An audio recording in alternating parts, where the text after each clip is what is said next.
우리 사랑하는 교우 여러분, 혹시 방송이나 직접 방문해서 유대인 가정집을 혹시 본 적이 있으신가요? 사진을 몇 장 보여드릴 텐데요. 예, 집인데 뭐가 있군요. 네, 베란다도 보이고요. 집 안에도 모습을 볼 수 있고 주차장입니다. 자, 네 사진을 보여드렸는데 공통점이 하나 있어요. 그것은 뭐죠? 모든 집마다 지금 텐트가 치어져 있습니다. 마당에도, 집 안에도, 베란다에도, 주차장에도 말입니다.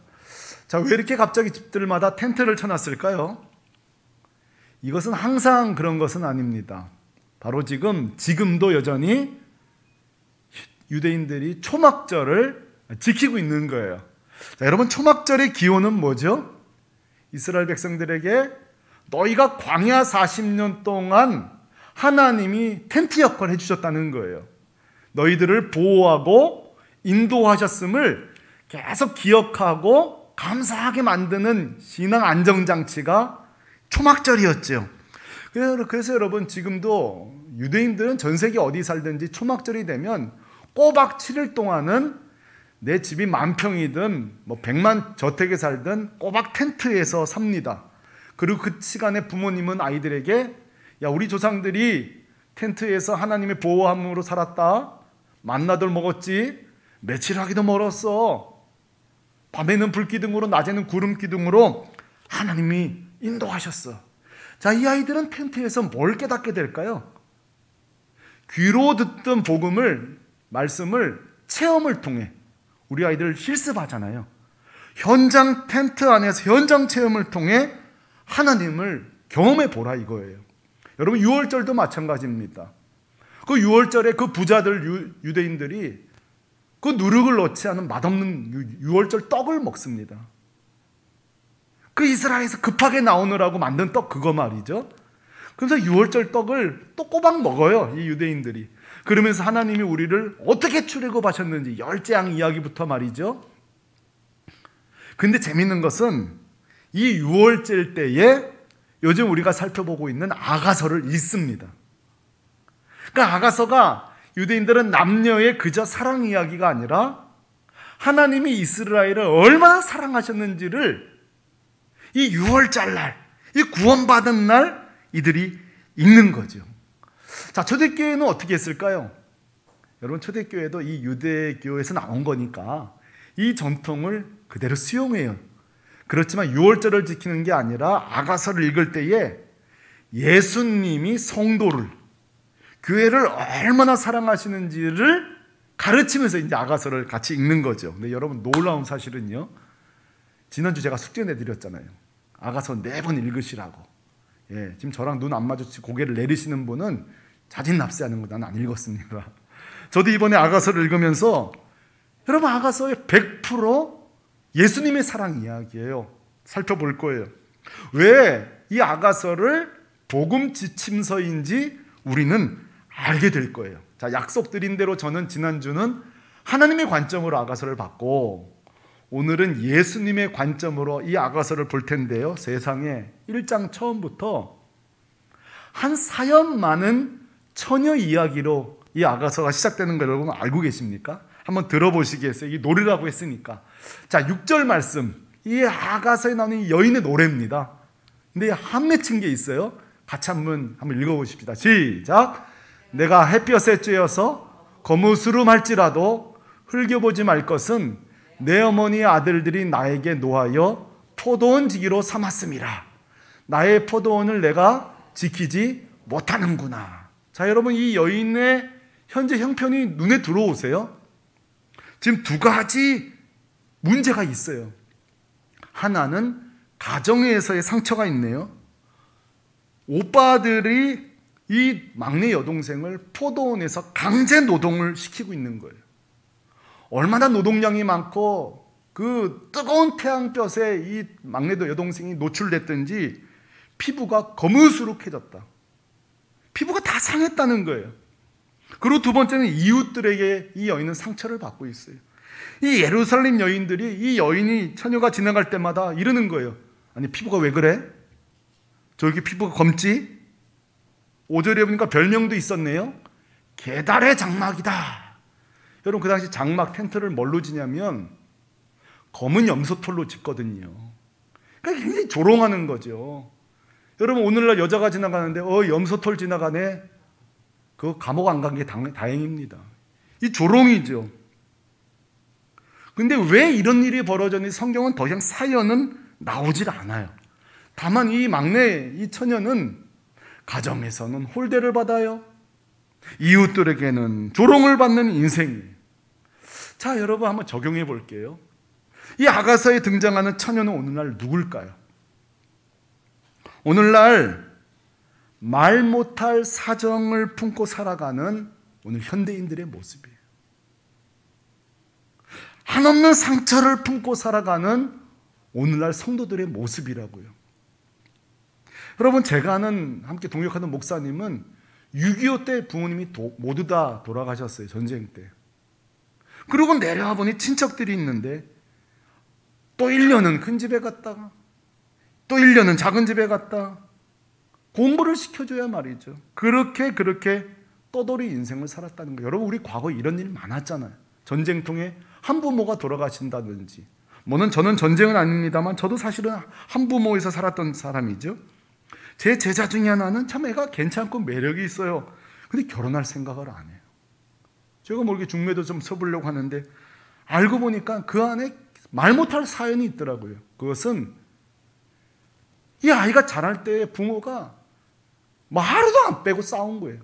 늘 다툼이 있고 갈등이 있으니까 이 아이가 난 저렇게 살 바에는 결혼 안 하겠다 이거예요. 이게 결혼에 대한 기대가 없는 거예요. 여러분 저를 비롯해서 저도 이제 막 다툼하곤 하거든요. 우리 부모님 정말 조심하셔야 됩니다. 우리의 갈등이 우리에게 끝나면 그나마 다행이죠. 여러분 우리의 그 사나운 모습을 보고 아이들이 그 꽃다운 꿈을 꿔야 될 자녀들이 허망하게 이미 꿈을 내놓는다는 사실 아십니까? 제 제자가 그런 거예요. 여러분 저는 신학교 들어갔을 때에 제가 20살에 학교 들어갔는데 세상에 58세 된 분이 신학교를 들어왔어요. 안 놀라시네요? 수능을 보고 오셨다니까 58세에. 학력고사죠 그 당시에. 대단한 거예요. 알고 보니까 이분에게 사연이 있어요. 말 못할 사연이. 부모님은 아버지는 병들어 있죠. 어머니는 어릴 때부터 어디 간지 모르죠. 여동생 셋을 공부시키고 시집 보내는 동안에 자기가 공부를 못한 거예요. 그리고 그 나이가 됐는데 보세요. 그 나이에 약속을 지키러 신학교에 온 거예요. 그러니까 오늘 어린 시절에 목사 돼야지 결심했던 오늘 또 이 얘기 듣고 다시 신학교 가실 필요는 없습니다. 예. 근데 이분은 그런 마음으로 신학교에 오신 거예요. 자, 성도 여러분, 우리가요 성도들 삶을 볼 때 사연을 모르면요 함부로 말하게 됩니다. 늘 우리는 다른 사람의 인생을 볼 때에 주의하셔야 돼요. 그 사람의 말투, 그 사람의 행동, 그 사람의 모든 삶의 결에는 우리가 모르는 사연들이 있는 거예요. 그래서 우리가 항상 마음에 우리 입술에 자주 사용해야 될 용어가 있어요. 한번 따라 하실래요? 무슨 사연이 있겠지. 예. 무슨 사연이 있겠지. 늘 누군가를 바라볼 때에 무슨 사연이 있겠지. 오늘 이 여인은 이런 대접을 받지 못했어요. 그 걸어 다닐 때마다 아유 저 피부가 왜 저래? 또 염소털 지나가네? 이런 조롱을 받고 살아온 자매가 오늘 1장에 등장하는 이 처녀예요. 여러분 제가 중요한 질문 드려볼게요. 자, 이 처녀가 이렇게 집에서 이웃들에게 이렇게 홀대와 조롱을 받고 자랐거든요. 건강할까요? 그 내면이 건강하겠어요? 여러분 생각해 보세요. 이 자매의 미래가 밝겠어요? 아마 엉망진창일 거예요. 그런데 오늘 우리가 주목할 것은요, 이 자매가 이런 상황 속에서도 당당하다는 사실이에요. 이게 오늘 우리가 살펴볼 부분이에요. 이 자매가 이런 상황에서 성장했는데 전혀 주눅들어 보이지 않고요, 오늘 5절에 당당함의 노래를 부르는데요, 이렇게 말합니다. 예루살렘 딸들아, 내가 비록 검으나, 이게 조롱이거든요. 그 뒤에 이렇게 말해요. 그러나 나는 아름다우니, 이렇게 말합니다. 게달의 장막 같을지라도 해놓고 뒤에 보면은 솔로몬의 휘장 같도다. 무슨 말이에요? 내 피부가 검다고 염소털 같다고? 너희들이 잘 몰라서 그래. 이게 얼마나 매력인데. 지금 이 자매는 당당해요. 내 피부가 염소털 같다고? 야, 솔로몬의 휘장보다 내 피부가 더 좋아. 여러분, 오늘날 우리에게 필요한 자존감이 이런 거 아니에요? 저는 참 궁금해요. 도대체 이 높은 자존감은 어디서 왔을까? 여러분, 우리가 오늘 이 땅을 살아갈 때 늘 주눅 들고 마음 약해지는 어느 순간이죠? 내 자라온 상처를 누군가 건드릴 때, 가뜩이나 그 내 과거 때문에 숨기고 싶은 분이 있는데 누군가 그걸 탁 건드릴 때, 누군가 농담으로 하지만 난 농담으로 받을 수가 없는 거예요. 우리가 그걸 넘어설 수 있는 이유가 뭐죠? 방법이 뭐죠? 당당함이에요. 높은 자존감이에요. 누군가가 나를 유머했어도 내가 거기서 허허 웃을 수 없는 이유는 낮은 자존감 때문이에요. 근데 여러분, 이 자매는요, 당당해요. 높은 자존감이 있다고요. 자, 오늘 우리가 살펴볼 것은 이 당당함은 어디서 왔을까? 이 처녀의 당당은 어디서 왔을까? 그 이유는요, 모든 사람의 조롱에도 불구하고 이 땅의 왕으로부터 프로포즈를 받은 데에서 시작되는 거예요. 여러분, 그러면 끝나는 거 아니에요? 누가 모든 사람들이 조롱하고 별 볼 일 없어, 아이고 저 피부 좀 봐, 그럼 뭐예요? 왕으로부터 사랑을 받았는데, 오늘 12절에 왕은요 이렇게 이 여인을 향하여서 말합니다. 왕의 이 고백 좀 들어보세요. 내 사랑아, 너는 어여쁘고 어여쁘다. 한 번이 아니에요, 두 번이나 말해요. 어여쁘고 어여쁘다. 내 눈에 비둘기 같구나, 이렇게 말해요. 우리 사랑하는 자매 여러분, 집에 들어가는 남편들이 비둘기 왔어? 들어보신 적 있습니까? 네? 여러분 생각해 보세요. 저도 못했던 것 같아요. 이 왕으로부터 이 사랑의 고백을 받았기 때문이에요. 이 사랑의 고백이 그 모든 상처와 아픔을 몰아내고 있는 거예요. 여러분 9절도 보세요. 내 사랑아, 내가 너를 바로의 병거에 춘마에 비하겠구나. 자, 이 예루살렘 여인들은 아이고 저 구릿빛 좀 봐, 저 피부 좀 봐. 근데 여러분, 이 왕은 보세요. 그 애굽의 튼실한, 그렇죠? 아주 그 튼실한 그 준맛, 최고 좋은 말에 뭐라 그래, 말을 향하여서는 그 윤기, 그렇죠? 자, 이 여인의 단점도 극찬하고 있는 거예요. 이 왕은 그 여인의 노동으로 그을린 피부빛이 아니라 그 노동의 거룩함을, 여러분 왕이라면, 한나라의 주군이라면 노동의 중요성을 알 수 있어야죠. 말할 수 있어야죠. 이 피부빛을 아름답다 말할 수 있는 게 왕이죠, 주군이죠. 여러분, 이것이 바로 이 여인의 당당함이에요. 기쁨이었다고요. 그러니까 처녀가 보세요. 쌓이고 쌓인, 맺히고 맺힌 한과 조롱을 어떻게 이겨냈냐? 이 왕의 선택과 왕의 사랑 때문이에요. 저는 궁금했어요, 말씀 묵상하다가. 왜 수많은 여인들 가운데 이 여인을 택했을까? 여러분 한번 아가서 지난주 읽으시면서 찾아내셨나요? 왜 그 많은 여인들 가운데 이 왕은 피부도 검고 이런 여자를 택했을까? 찾아보는데 이유가 성경에 나오질 않아요. 여러분, 이유가 없는 사랑을 뭐라 그러죠? 은혜라 그래요. 이유를 발견할 수 없는데 그 사람을 귀하게 보고 사랑하는 걸 우리는 은혜라 그래요. 그러므로 여러분, 아가서는요, 이 두 사람의 남녀의 노닥거린 이야기가 아니라 완전한 복음을 설명하고 있는 게 바로 아가서예요. 이 검은 피부 여인은 누굽니까? 죄인된 저와 여러분이에요. 상처와 아픔과 한 맺힌 성도들이 이 여인이에요. 이 왕은 누구십니까? 우리를 피부가 검다, 죄가 많다, 몹쓸 것들 이렇게 보지 아니하시고 이 검고 먹보다도 더 검은 죄인이 우리를 위해, 우리를 신부 삼기 위해 이 땅에 오신 만왕의 왕이십니다. 우리 예수님이 그런 분이세요. 여러분, 주님이 하신 일이 뭐예요? 우리의 안과 박을 아무리 살펴봐도, 이정철 목사의 안과 박을 살펴봐도 나오는 것은 떼꾸정물이요 죄덩어리 뿐인데 주님이 저를 택하셨습니다. 우리는 묻습니다. 주님, 왜 저를 택하셨죠? 주님이 이렇게 대답하십니다. 은혜야. 여러분 이렇게 말할 수 있어요. 주님 왜 저를 구원하셨죠? 저는 자격이 없어요. 아시죠? 저는 과거가 있어요. 상처가 많아요. 주님 뭐라고 하는지 아십니까? 은혜야. 내가 은혜로 너를 택했어. 넌 내 신부야.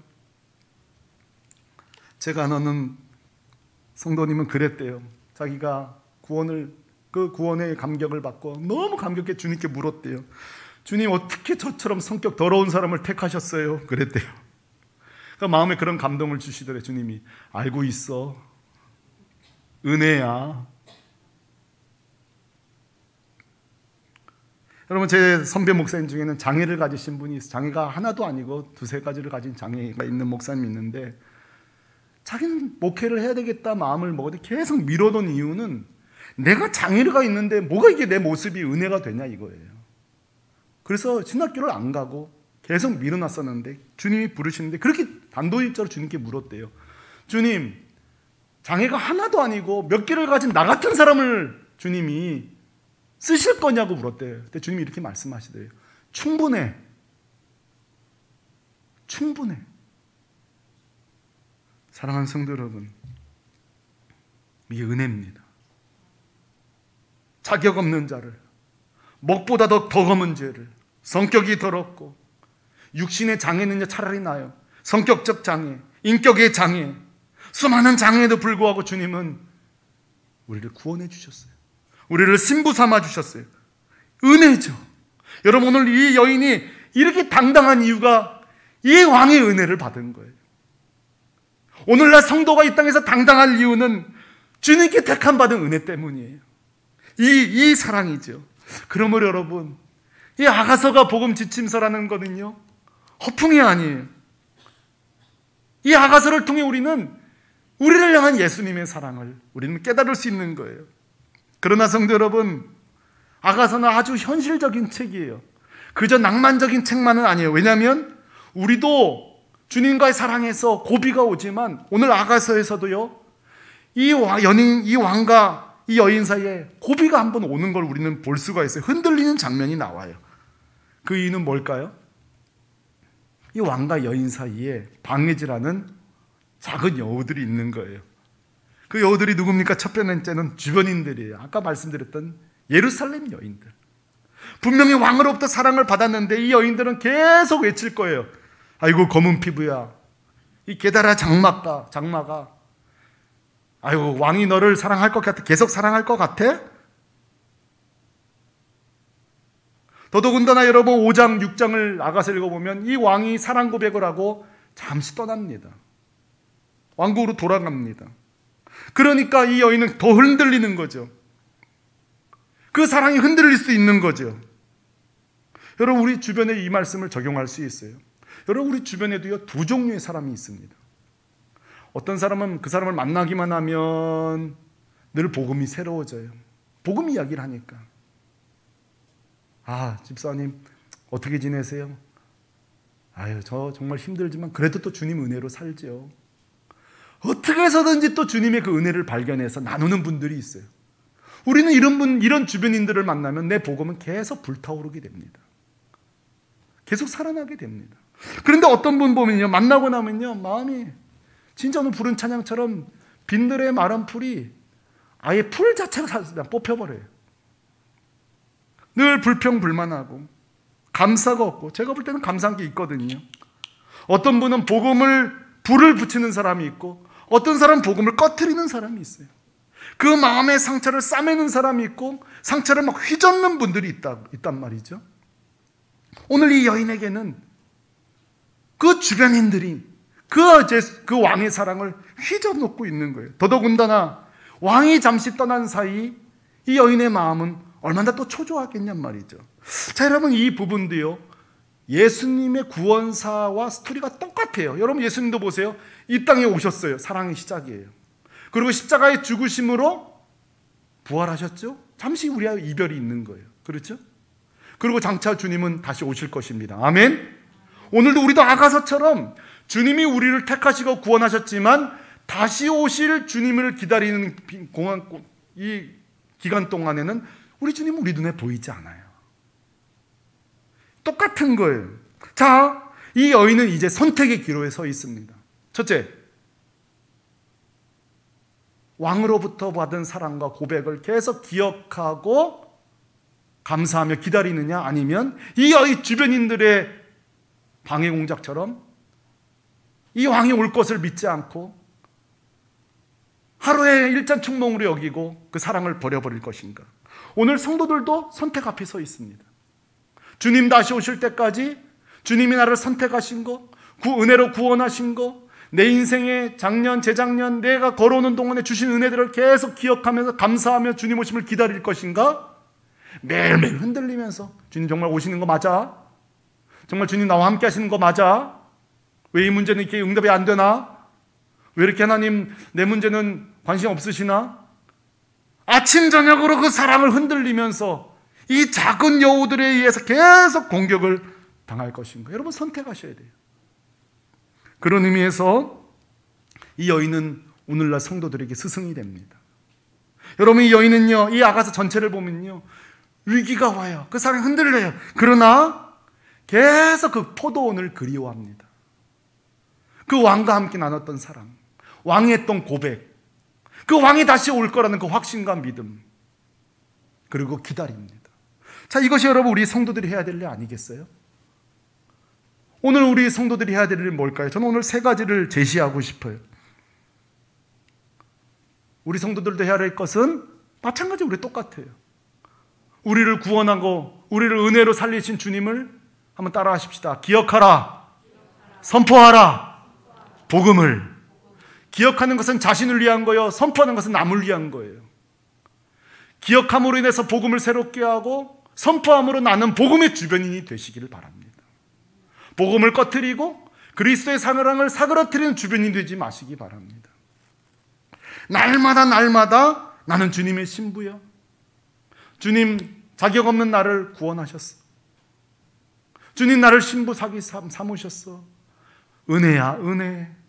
선포하시기를 바랍니다. 저는 아마 이 교회 목회하는 동안에 계속 이분을 이야기할 거예요. 제리 브리지스라는 분 아시죠? 그분이 이랬어요. 날마다 자신에게 복음을 전하라. 재밌죠? 복음은 안 믿는 자에게 전하는 거 아니에요? 이분은 다르게 말했어요. 날마다 자신에게 복음을 전하라는 거예요. 정철아, 하나님 널 선택하셨어? 정철아, 하나님 너를 위해 죽으셨어? 정철아, 주님 다시 오실 거야. 자신에게 선포하십시오 바랍니다. 우리 성도들 기도도 마찬가지예요. 두 번째로 여러분 제안하고 싶어요. 한번 따라 하실래요? 함께하라. 성도들과. 이건 제 제안이 아니라 루터입니다. 루터가요, 어떻게 하면 우리의 신앙이 사그러들지 않을까 생각하다가 장작불을 본 거예요. 여러분 우리가 장작을 태울 때에 장작이 그 타는 불에서 떨어져 나오면 식어버리고 재가 돼버릴 거예요. 이 장작이 타는 방법은 뭐죠? 타는 장작들과 함께 있어야 되는 거예요. 그러므로 우리 성도가 우리가 이 땅에서 주님 다시 오실 때까지 보이지 않는 주님을 바라보며 사는 길은 하나밖에 없어요. 복음으로 뜨거운 성도들과 함께 하시길 바랍니다. 복음으로 무장된 자들. 그런 의미에서 여러분이 갖고 있는 공동체를 살펴보세요. 샘터, 우리 청년부, 여러분의 소그룹이 차디찬 식어버린 벽난로인지 지금 불이 활활 타오르는 벽난로인지 한번 생각해 보세요. 여러분은 사역자로서 또는 챔터지기로서 내 이 복음의 벽난로에 불을 활활 태우고 있는지 차디찬 잿가루만 날리고 있는지. 이 루터가 우리에게 해주고 있는 말이에요. 마지막으로 따라 하십시다. 기다리라, 오실 주님을. 그렇죠? 이 여인이 다시 찾아올 그 왕을 바라보듯이 우리가 이 땅에 살 일은 뭐죠? 재림신앙. 주님 다시 오신다. 주님 다시 오신다. 생각해야 되겠죠? 성도 여러분, 그러므로 이번에 이제 추석 명절을 우리는 시작합니다. 가족들이 모입니다. 밥도 먹습니다. 대화도 합니다. 그런데 여러분 주의사항을 말씀드릴게요. 이번 추석을 복음 없이 만나면 서로 상처와 원망을 들추는 시간이 될 거예요. 또 뭐 하시는 것도 많이 먹었겠다. 얼마나 전투력이 좋아지겠어요? 예? 힘이 나잖아요. 잘근질근 씹어먹기 좋잖아요. 여러분 이번에 추석 복음으로 무장되지 않고 만나면요, 원망하고 상처 가운데 헤어질 것입니다. 그러면 한번 선용해 보세요. 작정하고 만나세요. 이번 추석 때도 가족들끼리 맛있는 거 먹고, 아이고 요즘 이모부 아프신데 어때? 그래 고마워. 하지만 또 우리가 은혜로 산다. 은혜로 산다. 아 요즘 코로나 때문에 사업 안 돼도 어때요? 그래 말이다. 요즘은 말이야 근데 먹기만 해도 감사한 때야. 입만 열면 우리가 감사하는 거죠. 여러분 추석이 끝나고도 일상생활도 여러분 잘 주의하시기 바랍니다. 저는 요즘 교회 도착하는 기도도 열심히, 도착한 뒤에 기도하거든요. 요즘 제가 하나 마음먹은 게 있어요. 아, 퇴근하기 전에 기도하고 출발해야 되겠다. 여러분 이거 저 여러분에게도 잘 적용해 보세요. 우리가 퇴근하고 집에 갈 때 사실은 모든 에너지를 다 쓰고 집에 돌아가는 거예요. 그러니 우리가 좀 공허한 채로 집에 돌아갈 수 있어요. 그러니까 제 개인적으로도 마찬가지예요. 제가 얼마 전에도 제가 집에 돌아갔는데 제 안이 텅텅 비어 있으니까 제가 아내가 어떤 말을 해도 이거 잘 받아들이지 못하는 거예요. 섭섭마비가 있고. 여러분 우리가 내 안에 우리가 모두 고갈된 채 만나잖아요. 저녁에 부부가 자녀들과. 근데 여러분 우리가 복음 안에 있지 않으면 저녁이 퇴근 후가 지옥이 될 거예요. 여러분 집에 몇 층 사는지 모르겠지만 계단을 올라가면서 기도하면서 올라가십시오. 주님 또 가족들을 만나는데 우리 집에 은혜를 주십시오. 이 저녁에 우리 가정이 은혜가 채워지는 시간 되게 해주십시오. 요즘 참 많은 생각을 하게 돼요. 이 코로나19 이 정서적인 분류 시기라고 하죠. 모두가 화낼 준비가 되어 있고 모두가 짜증날 준비가 되어 있는, 그렇죠? 운전을 해도 요즘 많이 거칠어졌어요. 운전하시는 분들이. 우리 모두가 겪고 있는 이 시대를 우리는 살고 있습니다. 사랑하는 성도 여러분, 오늘 이 아가가 나오는 이 자매가 수많은 상처와 한맺힘과 괴로움 속에서도 그 왕의 은혜, 그 사랑 때문에 당당하게 또 한 주를 사는 것처럼 우리 샘물교회 교우들이 그 주님의 은혜로 촉촉하게 채워져서 추석 때 친지들을 만나고 가족들을 만나게 되기를 주님 날 좀 도와주세요. 힘 좀 주세요. 내 힘으로 안 돼요. 정직하게 날마다 은혜로 살아가는 여러분 되시기를 주 예수 그리스도의 이름으로 축원합니다. 우리 앞뒤절 한번 더 인사하겠습니다. 은혜로 추석을 보냅시다. 아멘. 우리 다 같이 자리에서 한번 일어나십시다. 이 아가가 노래라 그랬잖아요. 우리도 오늘 노래하십시다. 그 대신 우리가 부를 노래는 은혜입니다. 은혜를 노래하십시다. 자, 은혜 아니면 살아갈 수 없다고 고백합니다.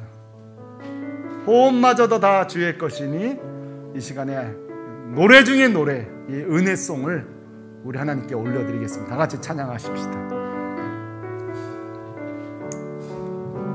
은혜 아니면 은혜 아니면 살아갈 수가 없네. 호흡마저도 다 주의 것이니 세상 평안과 위로 내게 없어도 예수. 아멘.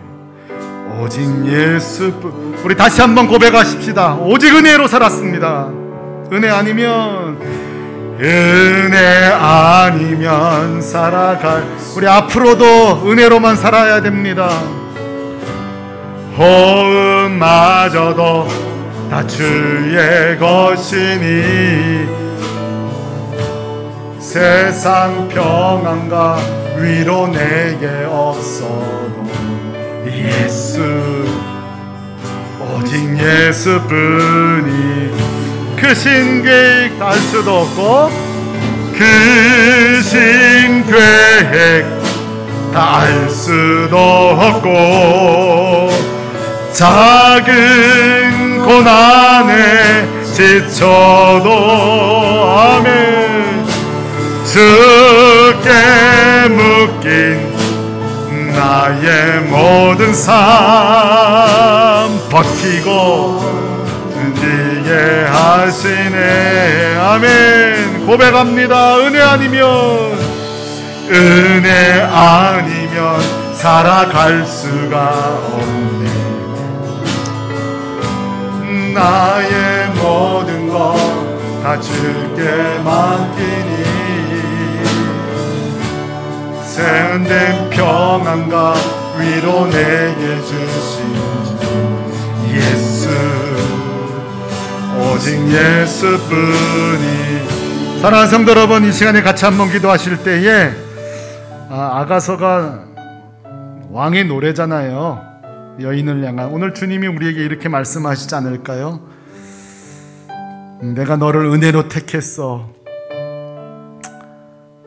주님, 전 자격이 없는데요. 그런 소리 하지 마. 자격은 내가 주는 거야. 너는 내 신부야, 내 딸이야, 내 아들이야. 우리 먼저 감사 기도할 것은 먹보다도 거먹은 죄인인데 나를 택하시고 나를 구원하셨는데, 구원한 방법이 뭐예요? 먹보다도 더 좋은 죄인이 하얀고 하얀 죄 없은 주님이 그 보혈의 피를 쏟으심으로 우리를 구원하셨어요. 피로 신부 삼으셨어요. 피 흘리신 신랑이세요. 이 시간에 은혜로 택하심, 피 흘려 구원하심, 복음으로 인하여 우리 감사기도 먼저 하겠습니다. 기도하겠습니다. 하나님 아버지,